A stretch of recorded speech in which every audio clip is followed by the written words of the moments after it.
Donc, c'est maintenant le temps de passer à la chronique hebdomadaire, la chronique écolo. Bonjour Léa. Bonjour. Ça va bien? Mais oui, vous? Très bien, très bien. De quoi vas-tu nous entretenir cette semaine? En fait, cette semaine, pour ceux et celles qui ne le savent pas, les truites, ça a débuté avec un défi zéro déchet en Islande, avec mon copain. Puis on y a été l'automne passé. Évidemment, ce voyage a demandé beaucoup de réflexion, beaucoup de planification pour réduire notre empreinte écologique et surtout qu'on avait certaines contraintes particulières. Donc, premièrement, on partait en camping en Islande. Donc, ça demandait un peu d'organisation au niveau du matériel, mais aussi, on voulait vraiment apporter le minimum pour ne pas avoir à payer de surplus de bagages. Donc, qu'est-ce que ça donne, en fait, pour le bilan? Voici la quantité de déchets que nous avons produits à deux en 11 jours de camping sauvage en Islande. À noter que les matières recyclables et compostables ne sont pas incluses. En effet, le système de gestion des déchets en Islande est assez efficace à ce niveau-là. Donc, même lorsque nous voyageons, il y a toujours moyen de réduire son empreinte écologique.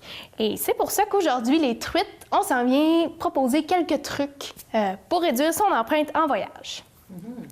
Tout d'abord, pensez minimalisme. Donc, lorsque vous prenez l'avion, il y a toujours une limite de poids. Donc, je vous encourage à apporter des articles qui respectent 3 critères. Être efficace, être réutilisable et être multitâche. Par exemple, je vous suggère d'apporter un sac réutilisable en voyage. Pourquoi?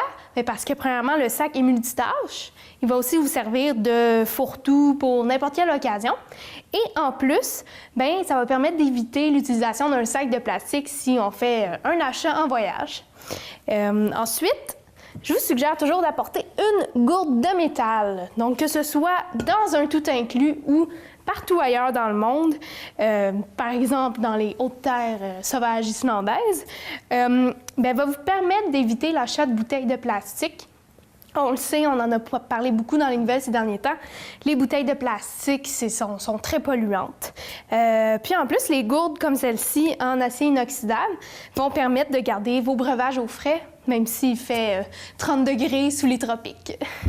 Ensuite, lorsqu'on voyage, on apporte toujours un kit pour les lunchs zéro déchet, qui va inclure des ustensiles réutilisables, des contenants. Donc, si jamais on arrête à quelque part à manger un petit lunch, puis on a notre contenant au lieu d'utiliser les bols en styromousse. Puis, on peut aussi amener des serviettes de table en tissu, donc pour éviter d'avoir à utiliser des napkins qu'on va jeter, par exemple.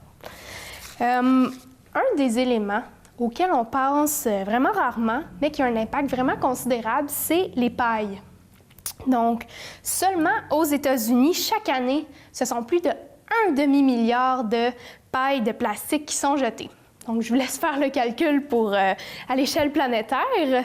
Qu'est-ce qu'on peut faire si on veut quand même boire notre petit pina colada sur la plage, dans notre bouteille évidemment?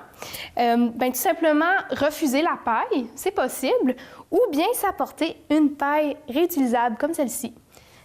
Donc, un autre petit truc. Et finalement, au niveau de la trousse de cosmétiques, il y en a beaucoup à dire. Je pourrais même faire une chronique complète sur le sujet. En fait, privilégier un savon multi-usage. Donc, il existe beaucoup de savons qui permettent à la fois de laver le corps, les cheveux, mais aussi les vêtements ou la vaisselle.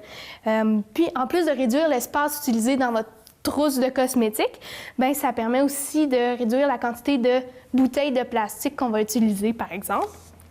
Aussi, ça évite d'utiliser les petites bouteilles dans la chambre d'hôtel qui est souvent offerte pour le savon, le shampoing, en fait, qui représentent à elles seules, ces petites bouteilles-là, vraiment une très grande quantité de déchets.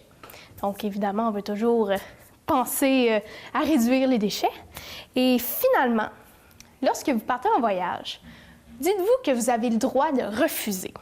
Ce que je veux dire par là, c'est que, par exemple, on va se le dire, vous n'avez pas besoin d'acheter des souvenirs à tous vos amis qui, la plupart du temps, de toute façon, vont finir sur une étagère ou même à la poubelle. Donc, vous avez le droit de dire non quand on vous propose un souvenir. Vous avez le droit de refuser d'en acheter un.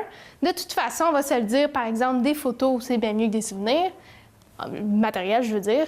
Puis des souvenirs mémoire, ça aussi, c'est beaucoup mieux que des petits bibelots parfois douteux.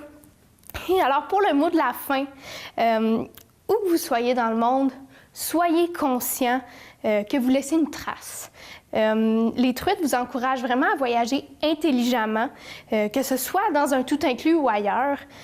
Par exemple, en Islande, quand on faisait de la randonnée, ça nous arrivait souvent de ramasser des déchets qu'on trouvait sur le sentier.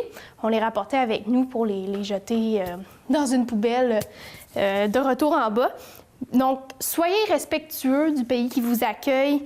Ne jetez pas vos déchets par terre. Faites attention à la végétation, aux animaux. Encore une fois, soyez créatifs. Puis surtout, planifiez votre voyage pour qu'il soit plus écolo. Sur ce, n'hésitez pas. Oui. Et Léa, l'empreinte que tu parles, au niveau de l'empreinte de laisser notre empreinte, quelle empreinte que tu parles? De l'empreinte de pied ou quelle empreinte tu parles? En fait, quand on parle de l'empreinte écologique, c'est la trace que chaque personne laisse à travers son mode de vie, à travers sa consommation.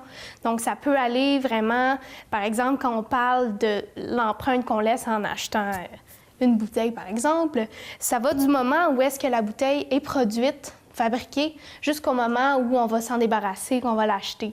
Donc, quand on parle de faire attention à son empreinte écologique, on parle vraiment de penser à la façon dont notre consommation va avoir un impact. Limiter la poubelle, j'imagine? Limiter le déchet. Là, oui, évidemment. Okay. C'est sûr, par exemple, en voyage, on sait que prendre l'avion, ça a une empreinte écologique importante parce qu'un avion, ça produit beaucoup de dioxyde de carbone. Il existe des endroits, des sites web, des organismes qui vous permettent de rembourser votre empreinte de carbone. Donc, par exemple, vous allez sur le site web, vous entrez la distance que vous faites en avion, puis eux vont se charger de...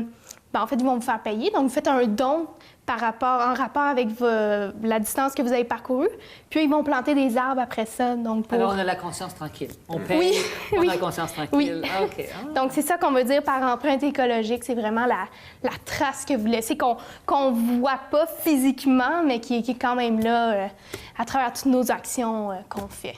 Mais la trace peut être aussi physique lorsqu'on laisse des déchets par terre. Oui, par exemple. exactement. Donc, c'est pour ça que lorsque vous partez à l'aventure, en randonnée, que vous marchez sur la plage, c'est très important de garder vos déchets avec vous pour pouvoir les jeter correctement à la fin. Parce que on le sait, le plastique dans la mer, des fois, il y a des animaux qui vont le manger. On sait tout ça. Donc, oui, très important aussi, en effet. Oui. Bien, merci. Oui, et sur ce, je voulais vous dire à la maison... n'hésitez pas à me partager vos trucs écolos de voyage sur notre page Facebook, Les Truites. Et je vais d'ailleurs, moi, en profiter pour vous partager d'autres trucs que j'ai pas eu le temps, malheureusement, de couvrir aujourd'hui. Bien, merci beaucoup, Léa. C'est encore une fois très, très intéressant, très instructif. Oui, merci. On apprend toujours. Oui. Merci. À la semaine prochaine. Oui, à la semaine prochaine.